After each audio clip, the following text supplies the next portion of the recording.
ഈശോയിൽ എന്റെ പ്രിയ കൂട്ടുകാരൻ, വിശുദ്ധ ലൂക്കായുടെ സുവിശേഷം 2-ാം അധ്യായം 10-11 വാക്യം.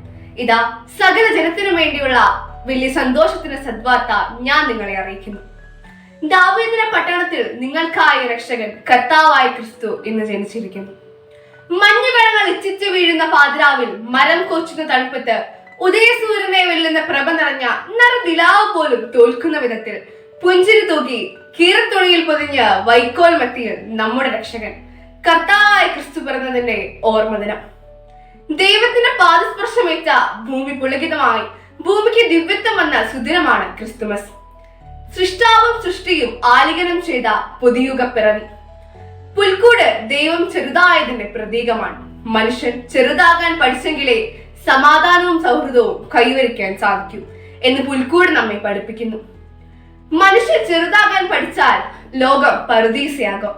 പറുദീസ എന്നാൽ സമാധാനമാണ്, ആനന്ദമാണ്, ബന്ധങ്ങളുടെ വളർച്ചയാണ്. ചരിത്രത്തിന്റെ ഗതി തിരുത്തിയ ക്രിസ്തുമസ് ഇന്ന് നമുക്ക് നൽകുന്ന സന്ദേശം എന്താണ്? ക്രിസ്തുമസ് നിലവിലുള്ള പലതിന്റെയും നിഷേധമാണ്, ഒപ്പം ജനിക്കേണ്ട നല്ല നാളുകളുടെ വാഗ്ദാനവും. ദൈവപുത്രന്റെ സന്നിധാനത്തിലെത്താൻ കിഴക്കു നിന്നെത്തിയ രാജാക്കന്മാരെ പോലെ നമുക്കും പുൽക്കൂടിലേക്ക് ഒരു തീർത്ഥാടനം നടത്താം. എളിയവരുടെ ജീവിതങ്ങൾക്കെതിരെ സ്നേഹത്തിന്റെയും സേവനത്തിന്റെയും വെളിച്ചം പകരുന്ന സജീവ നക്ഷത്രങ്ങളാകാം. എല്ലാവർക്കും വരാനിരിക്കുന്ന ക്രിസ്തുമസിന്റെയും പുതുവത്സരത്തിന്റെയും ആശംസകൾ ഏറെ സ്നേഹത്തോടെ നേർന്നുകൊണ്ട് നിർത്തുന്നു. ഈശോ മിശിഹായ്ക്ക് സ്തുതിയായിരിക്കട്ടെ.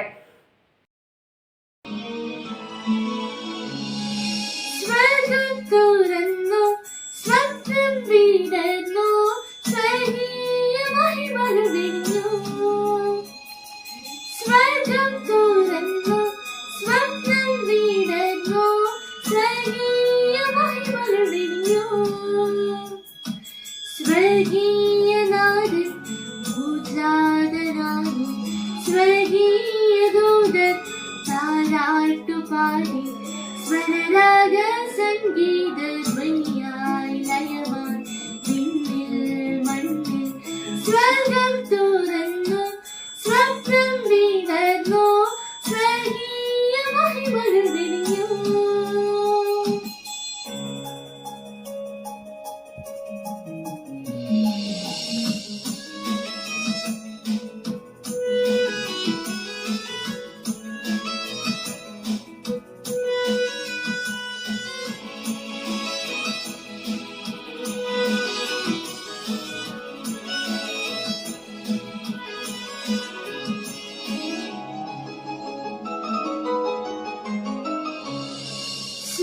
സ്വർഗീയഗാനം ആട്ടിടയൻ കേട്ടു സന്തോഷ ചിത്തരായോടി